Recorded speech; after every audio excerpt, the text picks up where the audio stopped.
Okay, let's talk about the BlueBot. So here we have the BlueBot. There are 12 of these in the tablet robotics kit.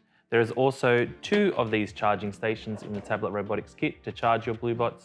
And then we have iPads that connect to the BlueBot via Bluetooth connection, and these mats that we're going to use to run our code on.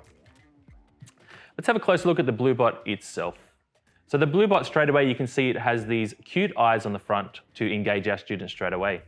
On the top here, we have our directional buttons that are going to code and move our robot.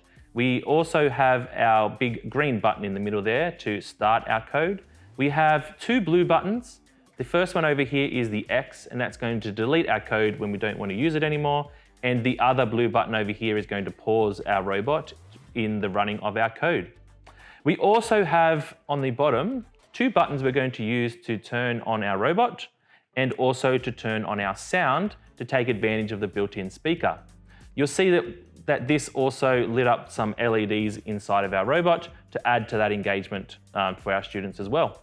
It also has a tiny little connection on the back that we can use to create scenes and add components to our teaching and learning with this robot. Now, some common issues that you may find with this robot in the tablet robotics kit is, first of all, that the wheels themselves may not turn correctly. If that happens to be the case, give them a good turn physically yourself, blow into the wheels to remove any dust from the wheels, have another go to see if it works, and then what we can do is report that in the issue log in the learning library if it doesn't work from that point. You may also find that the charging stations aren't working correctly and not charging your BlueBot. Some things to check there is, first of all, if the color is red, that means the BlueBot is charging. If the color is green when it is in the charging station, that means your BlueBot is charged correctly. If it happens to be blue, like my BlueBot is now, that means it's either on still and connected to Bluetooth, or it's not charging in the charging station. If that does happen, make sure your connections are plugged in properly at the back, make sure it's pushed down firmly, make sure it's turned off and not connected to the iPad anymore. If it continues to not charge correctly, log that issue in the issue log in the learning library as well.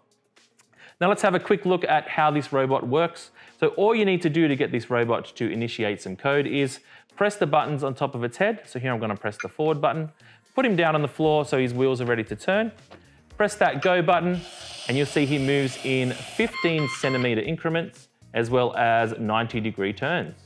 So this is our early coding robot in the tablet robotics kit. Enjoy using this in the early years of learning. This video is part of a series of support videos all about the kit that you have borrowed.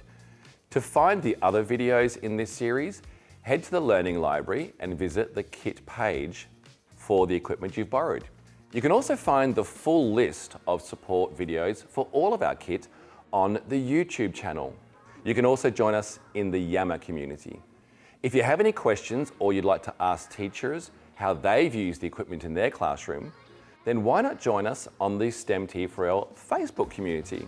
It's a closed group. You can ask teachers how they've used the equipment and also share the work samples that your students have created.